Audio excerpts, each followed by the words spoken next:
Bonjour à tous, aujourd'hui dans les nutriments simplement, on va se vitaminer l'esprit en s'interrogeant sur la digestion et notamment on va essayer de savoir si vous digérez correctement.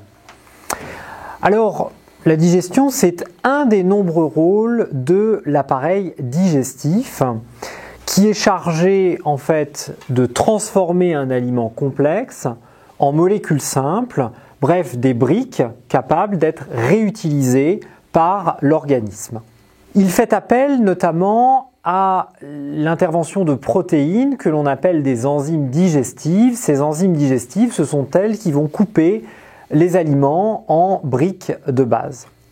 Alors bien sûr, comme ces enzymes sont des protéines, elles sont obligatoirement codées par des gènes et qui dit protéine-gène dit obligatoirement des variabilités interindividuelles. C'est-à-dire que ce n'est pas parce que vous digérez correctement quelque chose que votre voisin est capable de le digérer de la même manière. Citons quelques exemples de molécules ou d'aliments classiques que certaines personnes digèrent mal.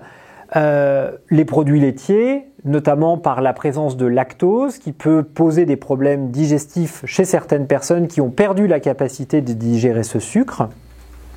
Citons l'exemple du pain ou des produits à base de gluten qui sont aussi parfois particulièrement difficiles à digérer chez certaines personnes, environ 5 à 6% de la population. Mais l'appareil digestif, ce n'est pas simplement la digestion, c'est aussi, et avant d'aborder véritablement la digestion, d'autres rôles qui sont liés et qui vont pouvoir être impactés par une mauvaise digestion. C'est par exemple l'absorption et l'assimilation des nutriments. Parce que ce n'est pas parce que vous avez digéré, cassé une chaîne complexe en molécules simples que le produit de cette hydrolyse va être absorbé et assimilé correctement par l'organisme.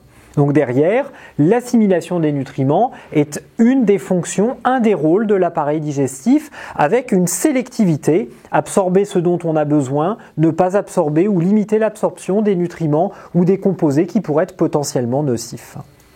Autre rôle du tube digestif, c'est d'éliminer un certain nombre de déchets.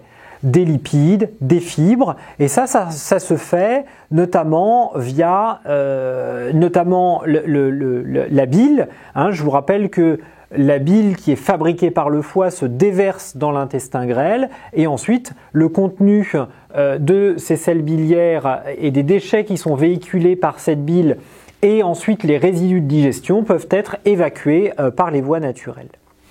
Autre fonction, c'est le rôle immunitaire du système digestif. 50%, voire plus de 50% des cellules du système immunitaire sont concentrées au niveau de l'intestin et notamment, on a pu mettre en évidence les liens très étroits qui pouvaient exister entre l'intestin, le microbiote intestinal et le système immunitaire, notamment avec un effet de barrière et de protection contre le développement d'un certain nombre de bactéries pathogènes au sein de l'intestin, avec une symbiose et une communication bidirectionnelle entre l'intestin et le microbiote, et enfin la présence de tissus spécialisés qu'on appelle le GALT pour tissu lymphoïde associé au tube digestif, qui est vraiment une structure immunitaire intégrée à l'appareil digestif. Alors ce rôle immunitaire, il est très important parce qu'évidemment, la muqueuse intestinale est la plus grande surface d'échange entre le milieu intérieur et le milieu extérieur.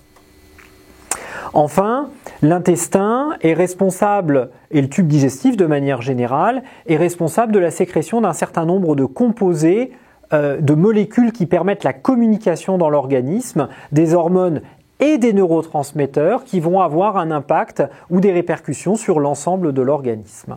Alors si je passe du temps à vous expliquer les différents rôles de l'appareil digestif, c'est pour que vous compreniez pourquoi et comment une mauvaise digestion peut avoir un impact beaucoup plus large sur l'organisme, sur l'assimilation, sur l'immunité, associée ou non au développement d'un certain nombre de troubles et de sensibilités du système immunitaire, mais également sur le système endocrinien ou sur l'axe intestin-cerveau.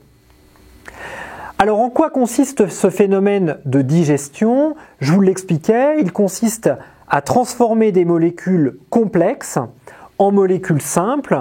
Donc dans les molécules complexes les plus courantes dans notre alimentation, on a les triglycérides qui appartient ou qui est la forme la plus présente de lipides alimentaires, qui sont des formes de stockage, donc vous les trouvez dans toutes les matières grasses, le beurre, les huiles végétales, etc., etc. Ces triglycérides vont être transformés principalement en acides gras, les acides gras qui sont assimilables et utilisables par l'organisme. Vous allez trouver également des protéines qui sont des assemblages d'acides aminés assez complexes, de plusieurs centaines, milliers, dizaines de milliers d'acides aminés. Et donc, le processus de digestion va transformer ces protéines en acides aminés, voire éventuellement en di- ou tripeptides qui vont être absorbés au niveau de l'intestin. Et enfin, des glucides complexes présents dans les produits céréaliers, principalement les pâtes, le pain, les féculents de manière générale. Et ces glucides complexes, à l'issue de la digestion, vont être transformés en ose, glucose, fructose, maltose, et ces molécules vont être ensuite absorbées par galactose, qui vont être ensuite absorbées par notre tube digestif. Donc, pour résumer, les molécules complexes qui sont présentes dans les ingrédients sont trop grosses pour être assimilées. À l'inverse, à l'issue de la digestion, ces molécules vont être assimilables parce que suffisamment petites pour pouvoir pénétrer dans l'organisme. Le point qui est important, c'est de bien comprendre que les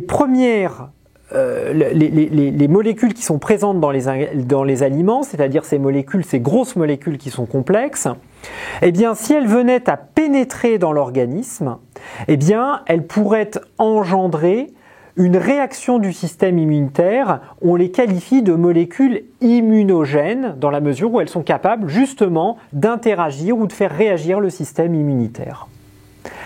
A l'inverse, des molécules simples, des petites molécules, sont des molécules dites non immunogènes parce que trop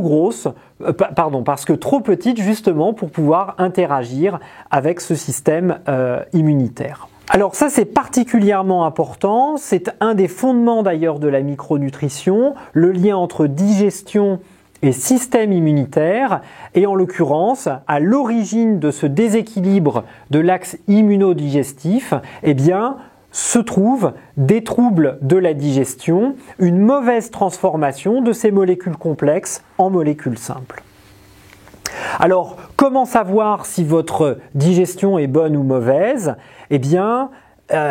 Considérez un certain nombre de signes qui sont à mettre en lien avec une mauvaise digestion.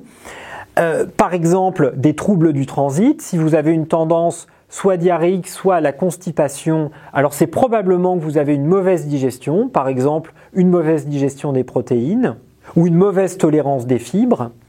Des phénomènes de ballonnement qui sont liés à une fabrication de gaz trop importante par les bactéries qui colonisent notre tractus digestif. Et là encore, c'est qu'il y a probablement une dysbiose, une mauvaise digestion. Des crampes ou des douleurs. Une fatigue excessive tout au long de la journée et évidemment exacerbée après un repas. Des lourdeurs, des sentiments d'être plein ou de trop plein. Bon. Des manifestations cutanées, allergies, intolérances, douleurs diverses et variées, potentiellement au niveau des articulations ou d'autres sites. À mettre en lien bien sûr entre digestion et système immunitaire. Des brûlures digestives, dont notamment du reflux gastro-œsophagien, et puis l'impossibilité de digérer certains aliments contenant certaines protéines. On a cité par exemple les produits céréaliers contenant du gluten ou certaines graisses qui vont effectivement provoquer des brûlures, des crampes, des allongements des temps de transit. Si ces signes sont présents, encore une fois, soyez vigilants. Au-delà de l'inconfort, on a derrière une vraie conséquence potentielle sur le système immunitaire et sur un déséquilibre de ce système immunitaire. Allez, quelques conseils digestifs pour terminer. Ne négligez pas une bonne mastication, ne négligez pas l'importance d'être au calme quand vous mangez et quand vous digérez. Quand on est stressé, on inhibe la digestion. Quand on est détendu, on la favorise. Et n'oubliez pas la dimension également conviviale du repas. Tout ça vous aidera effectivement à passer un bon moment et à prendre soin et de votre tube digestif, mais également de votre système immunitaire.